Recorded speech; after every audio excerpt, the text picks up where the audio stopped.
la actitud de la gente, porque ahora ya creen que sí era en serio la transformación del Estado. Un daño muy grande y desde luego fue por corrupción. Tenemos nuestras manos y nuestro tiempo para dedicarlo al trabajo que nos ha encargado la gente y hemos quitado la presión financiera sobre la administración de gobierno, consolidar la transformación ahora.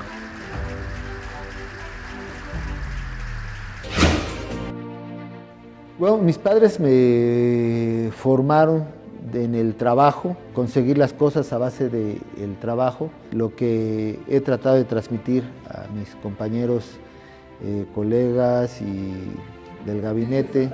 Tenemos nuestras manos y nuestro tiempo para dedicarlo al trabajo que nos ha encargado la gente. Somos funcionarios para servir a los demás. Eso creció en la familia, puesto que al ser maestros, los maestros lo que hacen es dar a la niñez una formación. Su trabajo consiste en eso, en dar y servir a los demás. Es como los doctores también. Entonces creo que esa formación es la que ahora me sirve bastante, porque los logros, si tú quieres tener logros, tienes que dedicarles tiempo trabajando para obtenerlos. No van a caer del cielo, hay que dedicarle trabajo. Y eso creo que es lo que me dieron mis padres con la formación.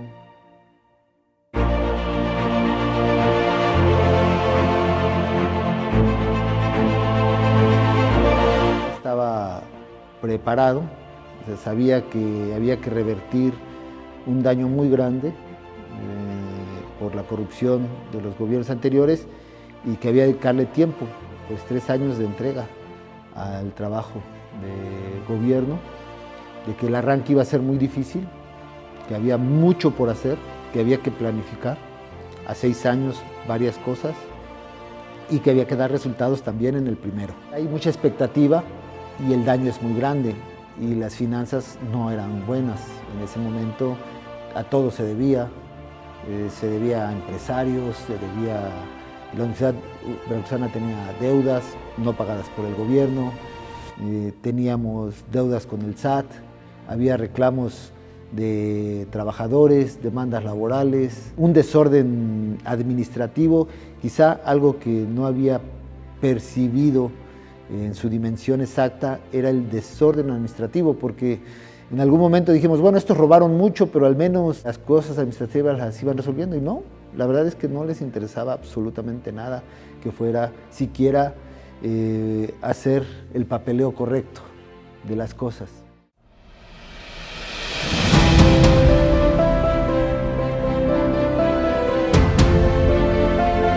Planteé desde el inicio que íbamos a trabajar en 3 ejes muy importantes, que sí, había que preparar policías, que había que incrementar el número de policías, que había que pagarles mejor, lo cual hicimos, o sea, duplicamos casi el número de policías que nos dejaron, les pagamos ya más del 27% del salario que recibían cuando yo entré al que ahora reciben, tienen un incremento salarial acumulado de 27% más los policías, y la otra parte que corresponde ir al fondo del problema. Había que atacar la desesperación social y la descomposición social dentro de nuestro Estado, unido con la estrategia federal, y esto tenía que ser que mejorara las condiciones de vida de la gente más pobre.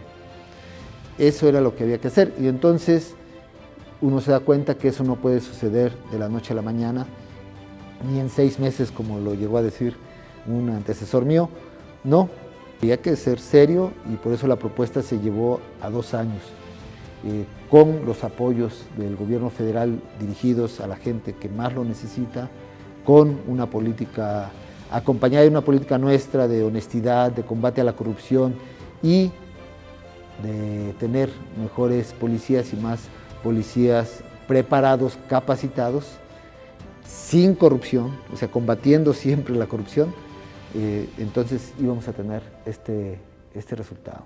Lo que tenemos que hacer es dirigir el esfuerzo de apoyos a la gente que más lo necesita. Entonces el presupuesto lo tienes que orientar con programas que se aplican directamente a esa gente.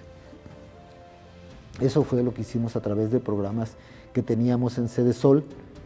Nosotros lo que hicimos fue aplicarlos, que no haya corrupción, porque lo que sucedía es que antes esos programas eran, como lo dijiste al inicio, para simular.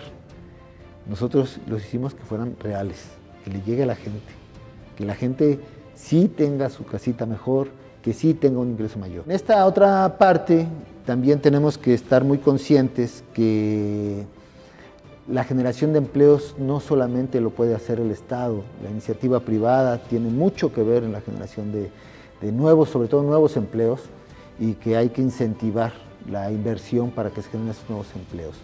En efecto, dicho por algunos empresarios, el ritmo que les impuso el gobierno anterior es de que te tenías que mochar en todos los trámites que hacías, en todos los permisos, que incluso te los negaban para ver cuánto más te llegaban a sacar.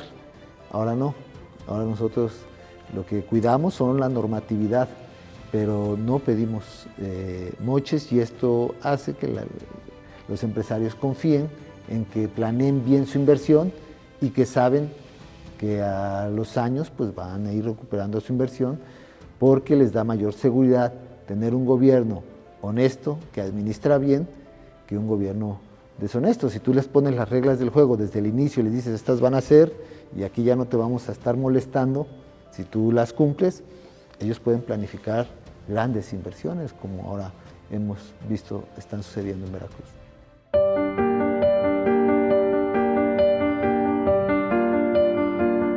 Yo creo que ahora que hubo la pandemia y requeríamos hospitales, nos dimos cuenta de uno de los daños más grandes. Yo había pensado que el daño fuerte había sido en educación, escuelas abandonadas u otros. Ahora con la pandemia se hizo muy evidente el haber simulado que se construyeron hospitales y no se hicieron. Aquí tenemos hospitales que dejaron ni siquiera a medias. Era el puro cascarón, la obra negra, y los dieron por concluidos, incluso llegaron a inaugurar algunos. Yo creo que es el que yo marcaría como el daño más grande, y desde luego fue por corrupción. En otro aspecto, en el financiero, pues nosotros nada más pagamos cada año 4.500 millones de pesos en puros intereses por deudas. Hablo de la deuda pública, o sea, la deuda ante los bancos, de los créditos que pidieron los gobiernos anteriores. O sea, nosotros podemos hacer el triple de infraestructura si no nos quitaran ese dinero.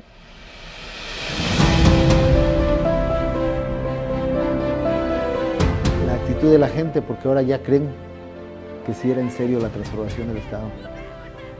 La gente sí me dice cosas que faltan, pero ya saben que estamos respondiendo. O sea, ya hay por lo menos una obra en su municipio del Estado. Así que ya la transformación ya la sintieron. Y precisamente en estas elecciones intermedias, el respaldo que tuvo el movimiento que me postuló se dio muy fuerte, debido a que la gente ya siente que ha cambiado el Estado. Han visto obra, han visto que me he conducido con mucha honestidad, que ya no hay corrupción en el gobernador ni en los funcionarios de primer nivel.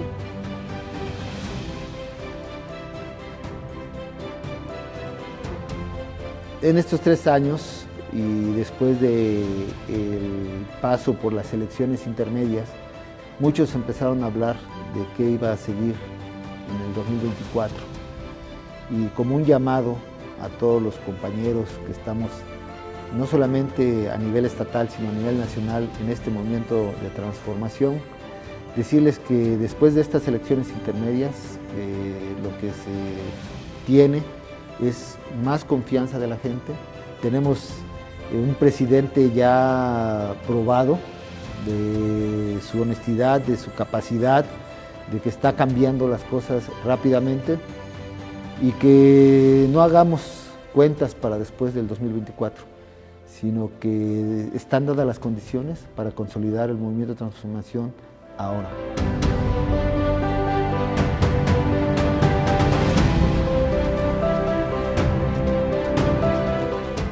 Bueno, nosotros pensamos que quienes lleguen después de nosotros van a tener no una tarea fácil, pero al menos la urgencia de lo que se requería hacer para resarcir el daño de tanto lo mal hecho por los gobiernos anteriores, por corrupción, más cómodo, se van a tener una base más tranquila. Por ejemplo, hemos pagado deuda muy importantes y hemos quitado la presión financiera sobre la administración de gobierno.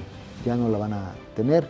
Hemos reducido en 6% el daño que causaba el estar pagando intereses tras intereses de múltiples deudas que habían dejado. Ahora no.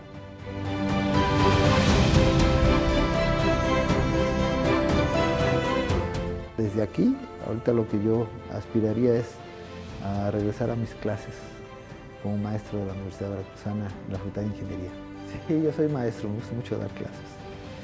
Sí, ya las cosas se verán. Yo decía antes que iba a estar en otro lado y no aquí como gobernador. Nunca soñé con ser gobernante. Las circunstancias se van dando, los retos hay que tomarlos. O sea, si en el 2025 se dieran otras circunstancias, tomaré en su momento como un nuevo reto para continuar otras tareas. Ya quedó claro que sí se puede gobernar, ser gobernante y no ser corrupto. Por primera vez en muchas décadas, yo creo, aquí en Veracruz, se cuenta con un gobierno honesto, probadamente honesto.